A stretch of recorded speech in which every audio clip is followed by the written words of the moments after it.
Je propose que nous débutions notre audition. Nous recevons aujourd'hui le déstockeur, Action France, et donc Monsieur Wouter de Becker, c'est bien prononcé. Merci Monsieur de votre présence, donc président d'Action France. On vous laissera peut-être nous présenter vos collaboratrices. Je vous rappelle, monsieur, la règle de nos commissions d'enquête qui consiste à prêter serment avant d'être entendu, de dire donc la vérité. Toute la vérité, rien que la vérité. Je vous rappelle qu'un faux témoignage devant notre commission d'enquête est passible de peines qui sont prévues aux articles 434-13, 14 et 15 du Code pénal, et notamment de 5 années d'emprisonnement avec 75 000 € d'amende. Donc, je vais vous demander d'ouvrir votre micro, donc le voyant rouge, parfait, de lever la main droite et de dire « je le jure ». Je le jure. Merci, monsieur. Votre madame, je vois C'est madame Éléonore Fourna. Est-ce que vous interviendrez, madame? Non. Donc, très bien. Merci beaucoup donc de vous être rendu disponible, monsieur. Nous sommes particulièrement intéressés à vous rencontrer et à échanger. Votre groupe connaissant un grand succès et une croissance assez spectaculaire en France. Notre pays, je crois, est devenu le principal contributeur à la croissance d'Action, mais vous nous le direz, puisque vous n'êtes présent sur le territoire national que depuis 2012, donc c'est une belle progression. Vous avez franchi le cap des 900 magasins sur notre territoire et 3000 en Europe, avec une présence dans 14 pays. Vous représentez plus de 80 000 collaborateurs, dont 20 000 sur notre sol français. Votre croissance, je le disais, donc impressionne. En 2024, 21,7% de croissance, dont 15% en France. Vous me confirmerez ou vous m'infirmerez tous ces chiffres et on vous prête une rentabilité nettement au-dessus de la moyenne du secteur. Votre modèle interroge aussi par ailleurs puisque vos prix sont bas, vos coûts sont réduits au minimum et 95% de vos produits sont les mêmes dans tous les pays. Avec des arrivages permanents de produits peu chers, vous donnez le sentiment de promotion en fait permanente. Vos stocks tournent très vite et ne sont pas nécessairement donc renouvelés. Donc vous avez des produits, je dirais, one shot. Selon les mots même de la PDG d'Action, alors je ne sais pas si je vais pas Adjiraji, tout est acheté en grande quantité et surtout pour négocier avec ses fournisseurs, le groupe fonctionne à l'inverse de la grande distribution. Je la cite, on débute par les prix de vente et l'on calcule ce que doit être notre prix d'achat, là où les autres multiplient leur prix de revient pour avoir les prix de vente. Nous cherchons plutôt un prix en marche avant qu'en marche arrière. Donc votre vision nous interpelle particulièrement. Par ailleurs, les conditions de travail chez Action peuvent faire aussi l'objet d'un certain nombre de critiques, donc avec des exigences de productivité. Donc là aussi, vous nous en parlerez. Je vous propose, Monsieur le Président, de vous laisser la parole une dizaine de minutes, et puis ensuite, ce sera Madame la rapporteure qui vous posera des questions, et mes collègues et moi-même, nous compléterons. Voilà, vous avez la parole, Monsieur de Becker. Merci beaucoup. Vous m'entendez bien? Voilà. Madame la Présidente, Madame la rapporteure, Mesdames et Messieurs les sénateurs, merci de me donner l'occasion et de m'exprimer devant votre commission. Je viens vous parler d'Action et exposer notre modèle sans détour. Comment nous fixons nos prix, comment nous travaillons avec nos fournisseurs et que nous créons concrètement en France. Notre engagement est clair. Proposer chaque jour des produits de bonne qualité au prix le plus bas, tout en assurant un développement équilibré de nos collaborateurs et de nos partenaires. Nous assumons une conviction, prix bas, exigence sociale et responsabilité environnementale peuvent aller ensemble. Action est une enseigne européenne fondée en 1993. Présent en France depuis 2012, nous y comptons aujourd'hui 914 magasins et près de 21 000 collaborateurs. Cette présence et cet ancrage nous confèrent une responsabilité, celle d'expliquer clairement ce que nous faisons et de continuer à assurer notre mission auprès de nos clients. Notre croissance repose sur un fait simple. Des millions de Français viennent chaque semaine dans nos magasins. Ils viennent pour une raison précise, acheter des produits non alimentaires, utiles, à un prix qu'ils peuvent réellement payer. Dans un contexte de tension sur le pouvoir d'achat, ce n'est pas un détail. Grâce à la confiance qu'ils nous accordent, nous avons été élus enseigne préférée des Français pour la 3e année consécutive. Proposer les prix les plus bas n'est pas un argument marketing pour nous. C'est vraiment le cœur de notre ADN. Nous vendons les mêmes produits dans l'ensemble de nos plus de 3300 magasins en Europe. Cette harmonisation nous permet d'acheter en grand volume et de travailler dans la durée avec nos fournisseurs. Les volumes créent de l'efficacité, l'efficacité permet des prix bas. Notre modèle repose aussi sur un choix clair, des marges faibles et stables et la volonté de répercuter directement nos avantages de coût dans les prix. Avec environ 6 000 références, nous privilégions une offre resserrée et lisible qui nous permet de concentrer nos achats et de maximiser les économies d'échelle. Nous avons fait le choix de la simplicité, un modèle identique d'un pays à l'autre. Des processus standardisés, pas de sophistication inutile, car chaque degré de complexité supplémentaire finit, d'une manière ou d'une autre, par être payé par le consommateur. Notre logistique est dimensionnée en conséquence. 5 centres de distribution en France et le 6e est en construction. Nos camions à double pont transportent 60% de marchandises supplémentaires par rapport à des véhicules classiques. Nos magasins, implantés à proximité des grands axes et des zones commerçantes, facilitent à la fois la livraison et l'accès à nos clients. Nous optimisons chaque paramètre pour préserver l'essentiel, notre promesse de prix bas et de qualité. Votre commission s'intéresse à la formation des prix. Dans un contexte de hausse généralisée, notre modèle se distingue par un principe clair. Lorsque nous réalisons des gains d'efficacité, nous les répercutons systématiquement. Au cours des 3 dernières années, nous avons baissé plus de 4 000 prix. Ce sont des baisses réelles et visibles. Notre méthode est structurée. Avant de commander un article, nous fixons son prix de vente cible. Toute la chaîne est organisée pour atteindre ce prix. Volume élevé, logistique intégrée, organisation resserrée, coût maîtrisé. Notre métier est un métier de volume. Nous travaillons avec des marges unitaires faibles et des quantités importantes. C'est un équilibre exigeant qui demande de la discipline. Un principal est central. Nous achetons les volumes commandés au prix convenu. Si un produit se vend moins bien que prévu, nous en assumons la charge.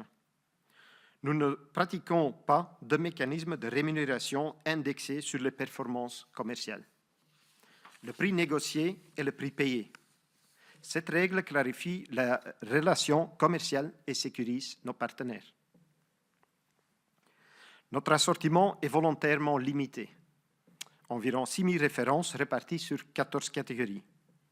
Cela signifie que nous ne cherchons pas à être spécialistes de chaque catégorie. Nous proposons volontairement une sélection resserrée de produits dans chacune d'elles. Nous privilégions la cohérence de la rotation plutôt que l'accumulation. Seul un tiers de cet assortiment est permanent. Les 2 tiers sont renouvelés régulièrement. Nous introduisons environ 150 nouveaux produits chaque semaine. Cette rotation nous permet d'être agiles, de répondre rapidement aux évolutions de la demande et de ne pas dépendre de références dites incontournables qui pourraient rigidifier notre offre. Près de la moitié de notre assortiment est approvisionné en Europe.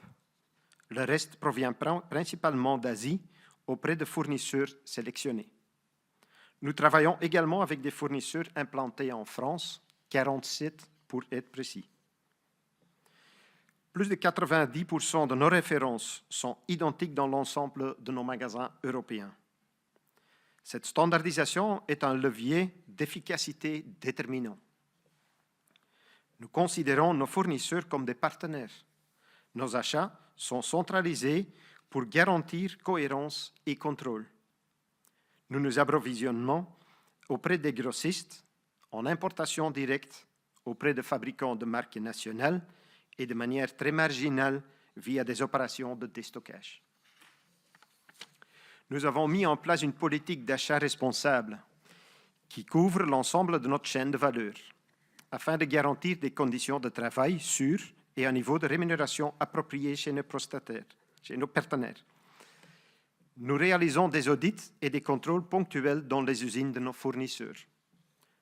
Nous suivons régulièrement et activement la satisfaction de nos collaborateurs dans nos magasins, nos centres logistiques et nos bureaux.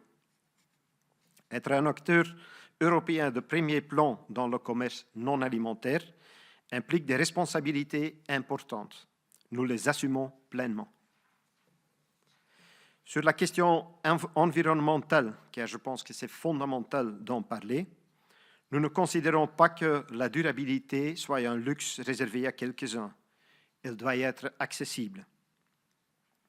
Nos objectifs de réduction des émissions à court terme ont été validés par l'initiative Science Based Targets comme étant alignés avec les objectifs des accords de Paris.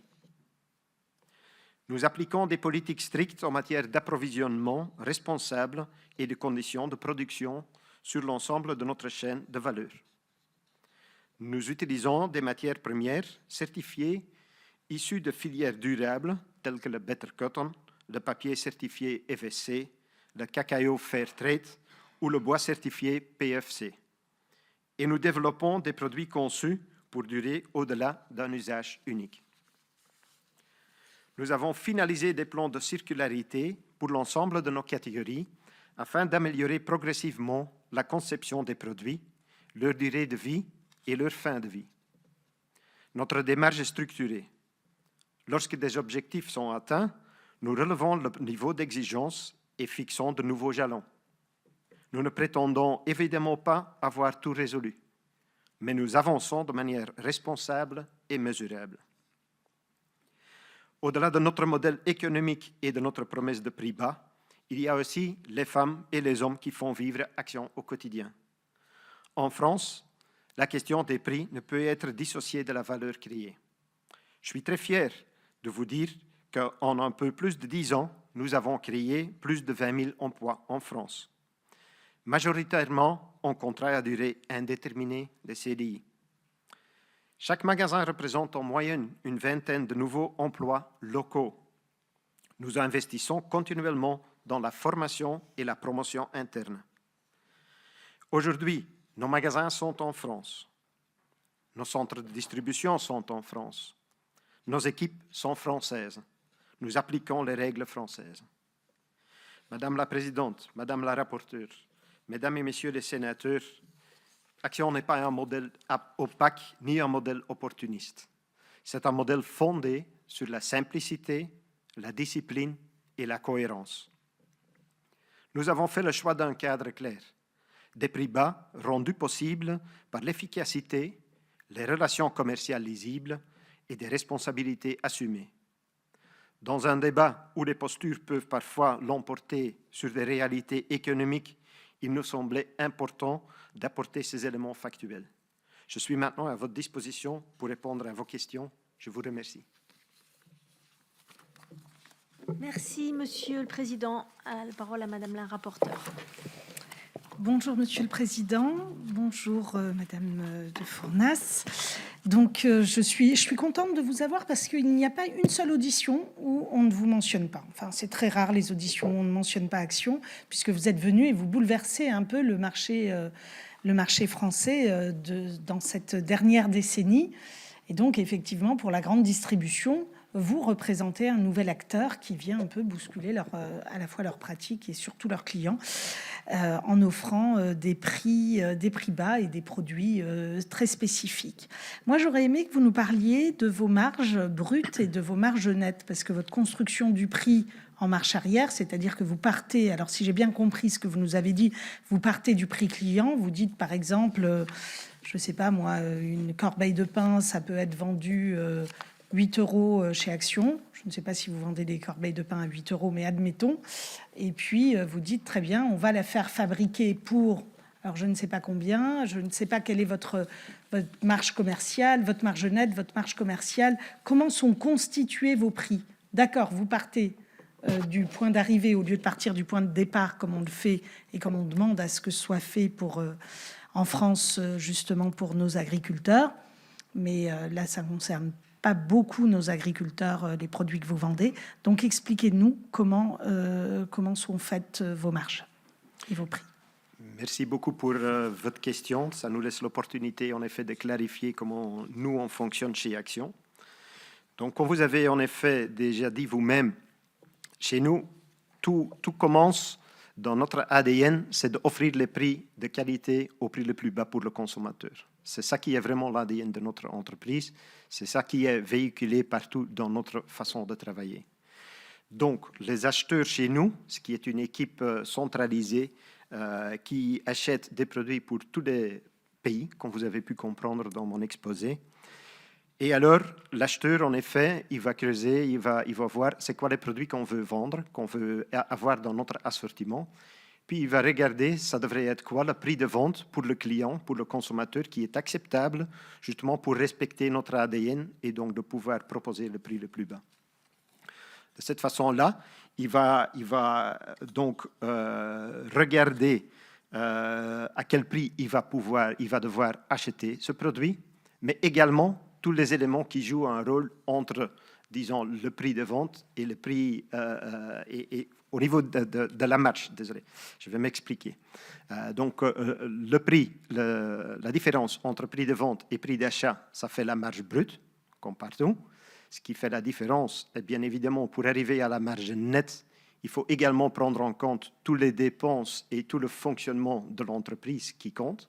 Et donc là, je pense que ça, c'est vraiment unique chez Action, quand nous sommes très fortement orientés sur la standardisation, la simplification, etc.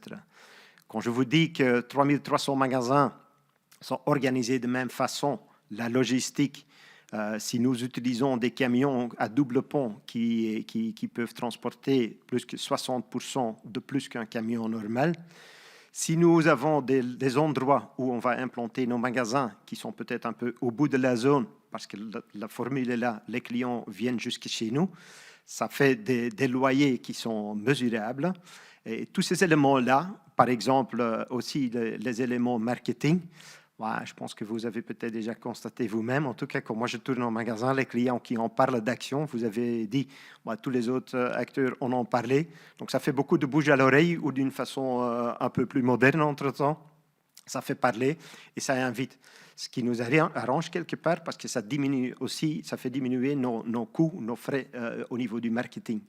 Donc, tous ces éléments-là, si on va regarder ce que ça a comme effet, clairement, ça nous permet de commencer et de travailler avec des marges faibles parce que notre modèle est clairement basé sur les volumes, en fait. Très bien, je vous remercie. Est-ce que vous pouvez nous donner une idée des marges, de la marge nette et de la marge commerciale? Vous l'avez évoqué, mais je n'ai pas entendu les chiffres. Vous n'avez pas donné les chiffres. Non, je ne peux pas vous partager des chiffres à ce niveau-là. Vous nous les enverrez, ça restera confidentiel. Ça nous permettra de comprendre comment vous fonctionnez. Mais bien sûr, nous aussi, on est tenus au secret sur les éléments que vous nous envoyez. D'accord, très bien. Je vous remercie. Est-ce que vous pouvez nous expliquer, puisque c'est quand même un des sujets de notre commission d'enquête, comment se passent vos négociations avec vos fournisseurs? Alors, vous nous disiez que 50% est en Europe, 50% en Asie. Alors, déjà, est-ce que vous pouvez nous dire, avec les fournisseurs européens, comment ça se passe, et avec les fournisseurs asiatiques, puisque vous distinguez les deux, comment ça se passe? Oui. Donc, comme je vous ai exposé déjà, il y a une équipe d'acheteurs qui sont centralisés chez nous, qui ont donc des négociations en direct avec les fournisseurs. Ça, c'est la même chose. On travaille en Asie. Nous travaillons aussi avec un partenaire qui peut nous aider pour de l'import en direct. Et avec les fournisseurs, donc c'est, en fait, si je peux dire comme ça, c'est assez simple le process. Nos acheteurs, ils négocient un prix et des volumes. Et donc, comme je vous ai dit dans l'exposé, même si une fois qu'on s'est engagé à des volumes, on va assumer par après, et c'est à nous, c'est notre responsabilité de les vendre.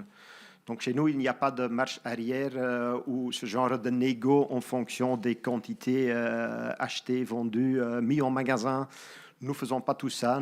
Il n'y a pas de ristourne parce qu'on fait des présentations en plus au magasin. Tout ça, on ne fait pas. Nous avons nos plans à nous pour présenter les produits au magasin et ça se fait comme ça. Et donc, ce que je veux quand même souligner sur ce sujet des négociations avec les fournisseurs, il faut savoir qu'il y en a plusieurs avec lesquels nous collaborons déjà dès le début, ce qui veut dire plus de 30 ans. Et clairement, entre-temps, ce sont aussi devenus des partenaires qui travaillent aussi sur une échelle assez importante, parce que vous avez compris, pour pouvoir approvisionner 3300 magasins, il faut avoir des partenaires qui ont aussi les moyens de nous délivrer les grandes quantités. Et donc ça, c'est important pour nous que c'est des partenaires, parce qu'on fait la croissance ensemble. On a vu aussi l'évolution au niveau fournisseurs qui ont vraiment grandi avec Action de un pays jusqu'à maintenant 14 pays comme nous avons vu. D'accord. D'accord, oui, je comprends. C'est-à-dire que vous travaillez avec essentiellement les mêmes fournisseurs d'année en année. Ça peut, bien sûr, ça peut toujours évoluer parce que ça dépend aussi de l'évolution d'un fournisseur et des choix stratégiques qu'eux ils font. Et ça dépend aussi de l'assortiment. Si le client, quelque part, pour nous, ça fonctionne comme ça, si on sent que le client décide de vouloir ou de demander d'autres produits qui ne sont peut-être pas encore produits par des fournisseurs existants, clairement, on va regarder un peu plus loin. Ce qui est aussi une réalité, il faut être honnête. Et pas chaque fournisseur a la capacité ou la volonté ou la stratégie de grandir tellement vite. Et donc, ça peut se faire qu'on peut travailler avec plusieurs fournisseurs justement pour garantir les volumes. D'accord, très bien. Est-ce qu'il existe dans votre magasin une péréquation des marges? Est-ce que volontairement, vous vous dites, tel produit, c'est un produit d'appel, tout le monde sait que chez Action, on va trouver tel et tel produit, donc on va le faire à marge zéro. On va considérer, je ne sais pas moi, que l'ensemble des boîtes en plastique de rangement, ça, on sait que ça se trouve chez Action. Et donc, il faut que ce soit les moins chers du marché. Donc là-dessus, vous ne margerez pas. Et à côté de ça, vous allez marger un peu plus sur d'autres rayons. Est-ce que ça se fait? Merci beaucoup pour la question, parce que ça me permet quand même de clarifier comment nous travaillons. Et donc, clairement, pour nous, on ne travaille pas avec des prix hauts et des prix plus bas et des vraies promotions de je ne sais pas combien. Chez nous, c'est vraiment l'ADN, le prix le plus bas au quotidien, tous les jours dans nos magasins. Et ça, c'est possible pour nous, justement, en achetant des volumes et aussi, comme je vous ai expliqué déjà, en gérant nos coûts. Comme ça, il reste faible. Et donc, ce n'est pas du high-low, je dirais. Je ne connais pas le mot en français, désolé. Mais donc, c'est vraiment le prix bas pour tout l'assortiment à chaque moment. D'accord. Donc, vous ne faites pas de péréquation de marge, en fait. Vous ne fonctionnez pas comme ça. Non. Vous n'avez pas dans vos magasins des produits qui sont des produits d'appel et qui font que les clients, une fois qu'ils sont là, ils iront acheter des produits sur lesquels vous margez un peu plus. Ce n'est pas comme ça que vous fonctionnez. Ce n'est pas comme ça qu'on fonctionne parce que les prix doivent être déterminants et convaincants pour le client, pour tout l'assortiment. Chaque prix. Donc, vous avez à peu près la même marge sur chaque type de produit? Est-ce que je pourrais dire ça? Est-ce que dans la construction de vos prix, sans nous donner des secrets de fabrication, mais dans la construction de vos prix, parce que j'ai compris que vous ne vouliez pas les donner, vos secrets de fabrication, mais ce n'est pas grave, vous nous les donnerez en off, enfin, vous nous les enverrez.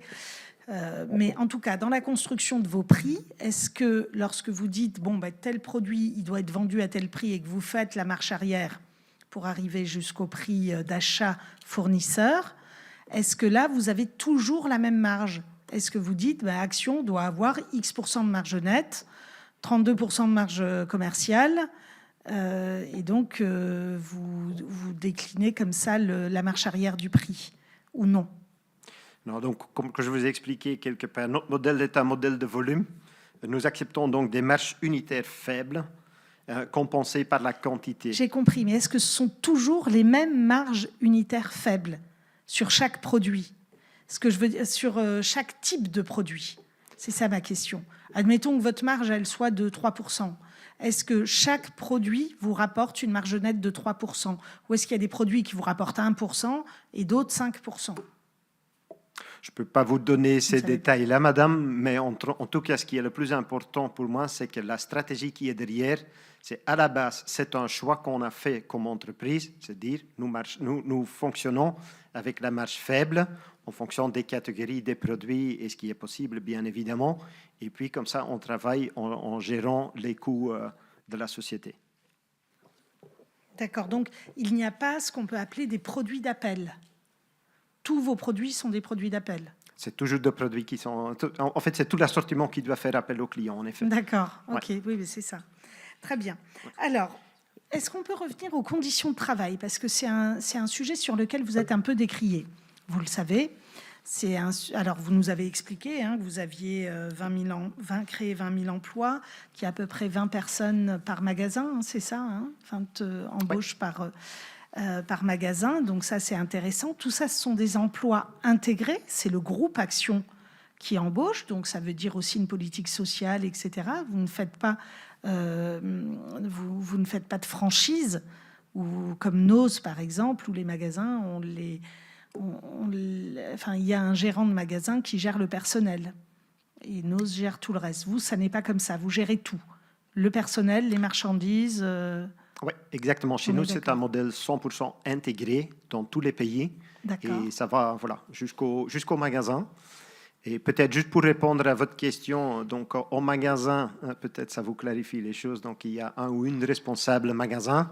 Et puis en fonction un peu de la taille du magasin, plusieurs adjoints, responsables magasin et bien évidemment des employés pour exécuter toutes les tâches qui sont à faire dans les magasins. Et que répondez-vous aux accusations de mauvaises conditions de travail? Ouais, je vais surtout essayer de vous expliquer comment nous on travaille, parce qu'il faut quand même savoir, si vous regardez notre stratégie d'entreprise, il y a la formule, il y a le concept, mais également il y a les employés. Parce que si nous n'avons pas nos collègues, mais qui va mettre tout ça en musique? Donc eux, ils sont vraiment indispensables. Et juste un peu comme titre, je dirais, mais on ne devient pas non plus 3 fois enseignant préféré des Français sans que les collègues sont derrière, parce que les clients, les millions de clients qui viennent tout le temps dans nos magasins, il faut revenir parce que c'est des prix bas et donc les clients ils reviennent tout le temps. Ce qui est important aussi, que je veux bien souligner, parce que je suis tellement fier de nos équipes que ça me tient à cœur de bien souligner tout ça. C'est, comme vous avez dit, 21 000 emplois sur un peu plus de 10 ans de temps. 97%, si pas plus, de CDI, ça veut dire quelque chose. Ça veut dire qu'on s'engage vraiment à créer des perspectives. Il faut savoir que aussi dans nos magasins, comme on crée surtout des emplois locaux, mais clairement, c'est des gens qui habitent dans le coin, littéralement, qui, soyons honnêtes, de temps en temps sont un peu éloignés du marché du travail et qui viennent chez nous, soit pour leur premier job, soit pour prendre une nouvelle opportunité après une période peut-être un peu compliquée, et qui se rapprochent comme ça. Et avec tout ça, nous investissons énormément dans l'évolution interne et donc dans la formation. Juste pour vous donner une idée, sur les 900 magasins, nous avons eu plus de 725 promotions internes l'année dernière. Et c'est très important, et juste pour vous dire que ce n'est pas du marketing, mais du vrai, même notre PDG Group elle-même, elle a commencé dans les magasins et elle a grimpé toutes les étages, si je peux dire comme ça. Donc... Oui, non, allez-y, terminez. OK. Donc, comment est-ce que nous organisons nos magasins? Clairement, il y a des tâches qui sont connues. Ça, c'est l'avantage d'avoir la standardisation. On sait quelles tâches sont à faire dans un magasin, si dans le nord, dans le sud, à Paris ou ailleurs. Et comme ça, nous avons mis en place un système qui va organiser tout ça, parce qu'il faut donner assez d'heures aux collègues pour exécuter les tâches. Et donc, c'est ça qui nous donne un ensemble de temps et de moyens, disons, par semaine, pour avoir une planification, pour exécuter toutes ces tâches qu'on connaît. Ça peut aller de remplir le magasin, ça peut être à disposition des clients, opérer les caisses, faire de l'administration, enfin, toutes les tâches qui sont à faire. Et donc là, le but, c'est que les collègues, ils ont ce paquet d'heures et qu'il y a une organisation qui est assez type. Et donc, le but, c'est d'aider aussi les nouvelles personnes qui prennent un magasin en main. Juste pour vous dire, un responsable, un magasin, un adjoint, ils ont au moins 8 semaines de formation dans un magasin formateur, justement pour expliquer comment on s'organise, comment on fait les choses. Et donc, très important de souligner, parce que de temps en temps, j'entends des malentendus là-dessus, c'est que tout ça, c'est indicatif. on donne du temps pour exécuter les magasins. Mais je passe assez souvent dans le magasin moi-même. J'étais responsable du magasin moi-même. Je sais tout bien que tout peut se passer dans un magasin. Il peut faire un camion qui est en retard ou un client qui a quelque chose et donc ça fait dévier du standard et ça c'est tout à fait normal. Alors, je reprends quand même ma question sur les salariés et sur les conditions de travail des salariés, puisque vous avez sans doute vu, comme tout le monde, le complément d'enquête qui vous concernait, dans lequel il était dit beaucoup de choses, et notamment que vous aviez un niveau de turnover qui est très très important, que vous aviez également, alors quand je dis un niveau de turnover très important, dans certaines régions, vous atteignez 70 à 80% de turnover. Donc j'entends que vous les embauchez en CDI, mais eux, ils ne vous gardent pas en CDI s'il y a un tel turnover. C'est qu'ils préfèrent quand même changer d'employeur à un moment donné, à 80% de turnover. Il y a également le nombre de maladies professionnelles, le nombre d'accidents du travail qui sont très élevés. Donc est-ce que, et là je vous pose la question, est-ce que cet assortiment de produits à bas prix a pour coût la santé de vos salariés ?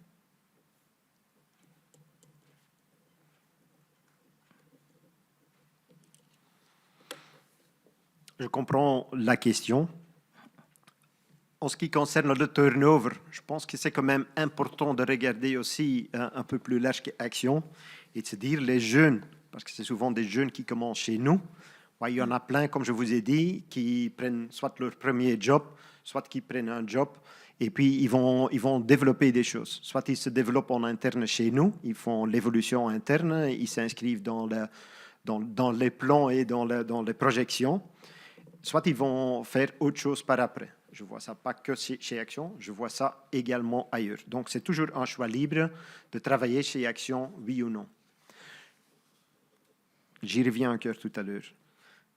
Parce qu'au niveau accompagnement de nos collègues, on travaille dans un magasin physique, littéralement. Donc, il y a du travail à faire. Donc, ce que nous avons fait les dernières années aussi, c'est avoir bien développé notre équipe SST, qui est là, présent sur le terrain, les sécurité santé sur le lieu de travail, qui sont là, à côté des employés, justement, pour les accompagner. Nous avons de bonnes discussions également, de bons échanges constructifs dans notre C2SCT avec les partenaires sociaux également.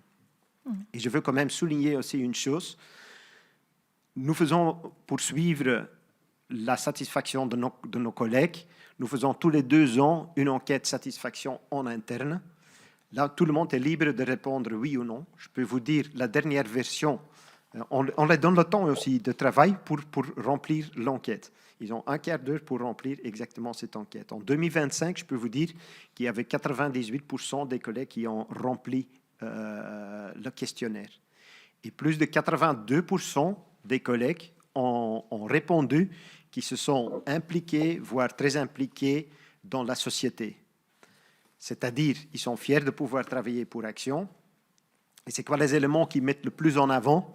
Mais notamment, c'est quelque part la polyvalence, peut-être surprenant, je n'en sais rien, mais le fait de pouvoir faire plusieurs tâches, d'exécuter plusieurs tâches dans la journée, ça, ils aiment bien, parce que ça fait changer un peu le cap, quoi. Et il ne faut pas toute la journée faire un peu le même boulot.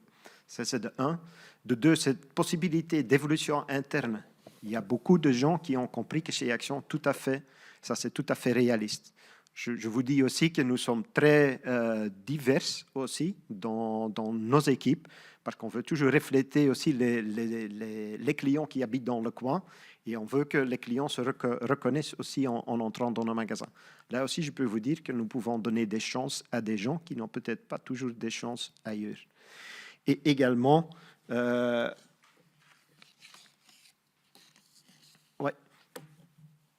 Et donc, ce qui est aussi intéressant à savoir, et c'est peut-être un lien avec ce que j'ai dit tout à l'heure au niveau d'organisation magasin, c'est que 96% de nos clients, ils disent, mais j'ai très bien compris ce qui est attendu de moi. Ce qui est important aujourd'hui, parce que si on travaille et les gens ne savent pas très bien ce qui est attendu, ça peut créer des tensions ou des incompréhensions. Ça, clairement, comme nous sommes assez standardisés et assez équipés pour ouvrir beaucoup de magasins, c'est-à-dire intégrer beaucoup de nouveaux collègues. Moi, j'ose dire qu'on est assez fort là-dedans pour accompagner des nouveaux et pour expliquer ce qui est attendu, comment on va le faire. Et donc là, d'accompagner, bien évidemment, quelqu'un qui travaille quelques semaines chez nous n'est pas quelqu'un qui a déjà 10 ans chez Action, clairement. Très bien, je vous remercie. J'ai une question parce que ça a été un sujet quand même important de la part des distributeurs que nous avons auditionnés, qui est de dire que sont soumis en fait à une certaine régulation des promotions, puisque vous savez que par exemple sur les lessives, ils ne peuvent pas, sur les produits ménagers de la maison, etc., ils ne peuvent pas descendre à moins de 35%. 34% de réduction. Or, vous affichez des prix qui sont, parce que vous êtes aussi un peu des stockeurs, si je ne m'abuse. C'est très, très limité, madame. C'est très limité. Ouais. Mais vous faites... Alors, ça veut dire que les produits de la maison que vous vendez, ce sont vos propres produits. Pourtant, vous avez des produits de grandes marques. On a le mix, en fait, des grandes marques et des marques propres, disons comme ça. C'est ça. Clairement. Mais donc, non, nous ne travaillons pas avec les prix au bas, mais nous travaillons au prix le plus bas au marché au quotidien. D'accord. Donc, ce que je veux dire, c'est est-ce que vous avez conscience que ces grands distributeurs qui vendent les mêmes marques que vous, puisque des fois vous déstockez, donc vous avez des marques de déstockage, se retrouvent dans l'obligation de vendre plus cher que vous, parce qu'eux doivent respecter les lois Egalim auxquelles vous n'êtes pas soumis. Est-ce que vous avez conscience de ça ? Ouais, juste peut-être pour remettre dans le bon contexte, le déstockage, ça représente vraiment très, très peu de notre chiffre d'affaires. Au début, c'est vrai, au moment que Action a été lancée en 1993, c'était plutôt ça qu'on faisait. Oui. Entre-temps, ça a clairement diminué sur un pourcentage très, très, très, très bas. Pourquoi ? Parce que nos catégories, ils sont clairement définis par nos acheteurs, justement pour garder l'équilibre et de pouvoir présenter les produits que les clients cherchent. Et donc, pour le reste, la seule chose que je peux vous répondre sur cette question, c'est que ça demande aussi de notre part la discipline de bien gérer nos coûts et de bien simplifier et standardiser notre fonctionnement. Sinon, nous ne pouvons pas présenter ce genre de prix à nos clients. Donc, c'est plutôt la discipline en interne, la simplification interne qui fait que par produit, nous pouvons présenter ça. Très bien, je vous remercie. Oui, je voulais juste insister un petit peu là-dessus parce qu'en fait, je m'interrogeais, mais je pense que vous êtes soumis à l'encadrement des promotions. Donc, sur le DPH, donc, est-ce que c'est un paramètre que vous suivez ? Est-ce que vous pouvez garantir que l'ensemble des prix qui sont affichés dans vos rayons correspondent bien à l'encadrement de promotion des DPH ? Et par ailleurs, pendant que je prends la parole, vous avez évoqué vos achats auprès des grossistes. Est-ce que vous pouvez nous les quantifier et nous les préciser, les types d'achats que vous faites auprès des grossistes ? Merci. Peut-être pour la première partie, pour être clair, donc notre modèle est pleinement conforme au cadre réglementaire en vigueur, tant au niveau européen que national. Il n'y a pas de discussion là-dessus. Et pour les accords impliquant des fournisseurs français destinés spécifiquement au marché français, Action conclut des contrats annuels conformes aux dispositions d'Egalim. Quant à votre question de grossistes, donc comme je vous ai expliqué, nous avons en fait 4 sources de produits, si je peux dire comme ça. Donc il y a des grossistes et des fournisseurs qui sont basés en Europe et en France. Nous avons des relations établies de longue date, parfois depuis le début. Nous considérons nos partenaires comme un véritable prolongement de notre équipe achat. Deuxième élément, c'est des marques internationales reconnues, des achats directs auprès des fabricants. Troisième élément, c'est l'import direct. Et là, on travaille via un partenaire de confiance qui sélectionne les usines selon nos exigences réglementaires, qualitatives et environnementales. Nos acheteurs valident les produits, les prix et les conditions de travail. Et quatrième et dernier, très petite catégorie, c'est donc les lots ponctuels. Ils permettent d'introduire occasionnellement des produits spécifiques, mais c'est plutôt à l'opportunité que c'est un vrai choix de catégorie management. Juste pour bien compléter, est-ce que vous avez déjà eu des contrôles de la DGCCRF sur le respect de l'encadrement des promotions des PH?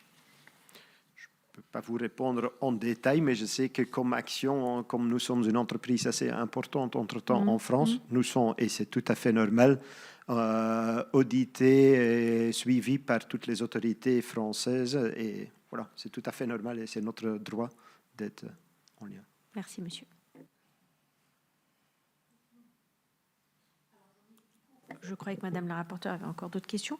Moi, je veux savoir combien vous aviez de fournisseurs français. Est-ce que vous les avez répertoriés? En ce moment, c'est 47. 46 47. 47 sur Disons qu'au total, nous sommes 650. D'accord. Ouais. Et donc, de ces 650, la moitié est en Europe et la moitié vient de l'Asie. Et dans quel domaine particulièrement ces fournisseurs? Sur quel type de produits? Ça peut, je ne connais pas par cœur. Peut-être je vais, au lieu de dire des bêtises, je préfère quand même Oui, vous pouvez nous les répondre communiquer par écrit par oui, ailleurs. tout à fait. Très bien. Notre collègue Evelyne Renaud-Carabédian pour quelques questions. Merci, Madame la Présidente. Action est historiquement identifiée non pas comme une enseigne de distribution alimentaire, mais hors alimentaire. On observe aujourd'hui toutefois, quand on fait les étals dans vos magasins, la présence d'un assortiment peut-être limité de produits alimentaires qui toutefois semble progressivement s'élargir avec des produits qui sont souvent positionnés avec des prix qui sont particulièrement bas et attractifs. Cette évolution interroge la place réelle de cette catégorie dans votre modèle économique et les conditions dans lesquelles ces produits ont été achetés et commercialisés. Donc, l'alimentaire constitue-t-il aujourd'hui un axe de développement futur, structurant pour votre enseigne? Est-ce que vous envisagez de développer l'alimentaire? Et dans ce cas, est-ce que les modalités d'approvisionnement et de négociation avec les fournisseurs alimentaires vont obéir aux mêmes principes que pour tous les autres produits dont vous avez parlé tout à l'heure? Et enfin, est-ce que vous pouvez me préciser pour la partie alimentaire quel type de fournisseurs interviennent? Parce que j'ai vu que vous faites du sec, des gâteaux secs et autres. Quel type de fournisseurs interviennent dans vos approvisionnements? Est-ce qu'il s'agit de grandes multinationales? Est-ce que vous faites travailler des fournisseurs locaux, nationaux, internationaux? Merci de votre réponse. Merci pour la question, Madame. Je vais vous répondre en plusieurs instances parce qu'il y avait plusieurs leviers dans votre question. En ce qui concerne l'assortiment alimentation, je peux vous confirmer que nous n'avons aucune ambition pour développer cette catégorie plus qu'elle est présente aujourd'hui en magasin. Donc, pour vous donner une idée, si nous avons 20 allées dans nos magasins, il y en a une allée qui est là pour présenter des produits d'alimentation. Et quand je dis produits d'alimentation, c'est plutôt des biscuits, de la confiserie et non pas de produits périssables, par exemple, parce que ça, nous, on ne vend pas. C'est aussi tout à fait une autre chaîne logistique. Donc ça, on ne fait pas. Donc, juste pour vous confirmer que non, l'alimentation, ça reste une des 14 catégories et on n'a pas l'ambition de développer tout ça.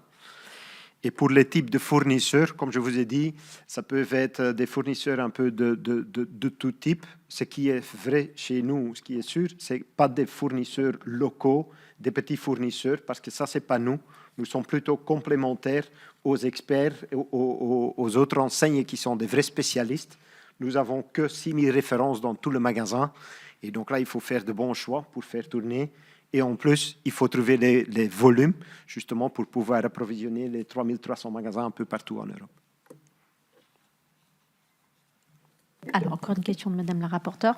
Oui. Alors, moi, j'ai une question concernant votre approvisionnement. Vous nous avez dit que la moitié était en Asie. Je voulais savoir si, lorsque vous dites Asie, c'est spécifiquement Chine.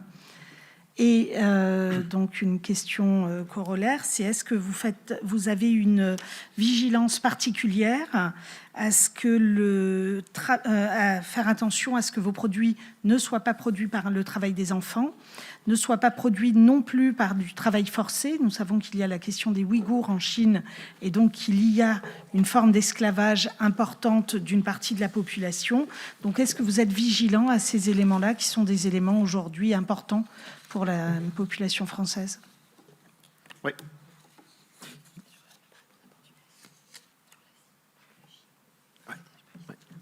Donc, oui, sur l'Asie, on avait dit que c'est plus ou moins 50-50, l'Europe, l'Asie. Ce qui est très important pour nous, comme je vous ai dit dans l'exposé tout au début, c'est de bien suivre tout ce qui se passe dans les usines et dans ceux qui font la production, parce que ça nous tient à cœur. Si on les considère comme des partenaires, il y a clairement des règles à respecter entre des partenaires.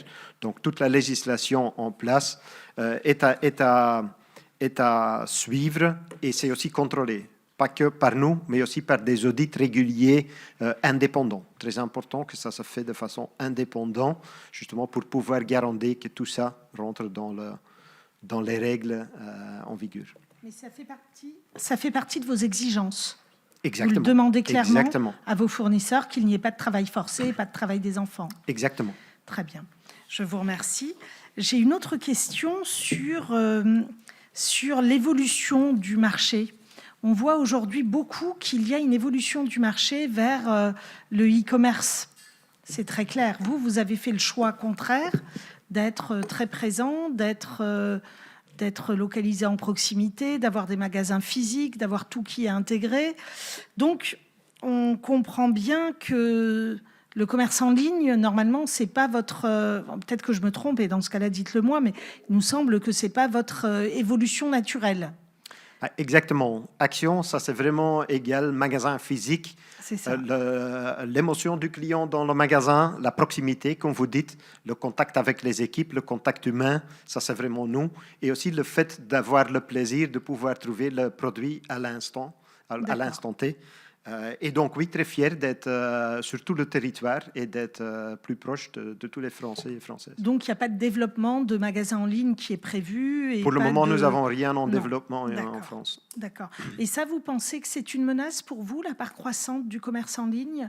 Je ne sais pas, Temu, etc., qui viennent, et on le voit bien aussi, bousculer le marché plus traditionnel.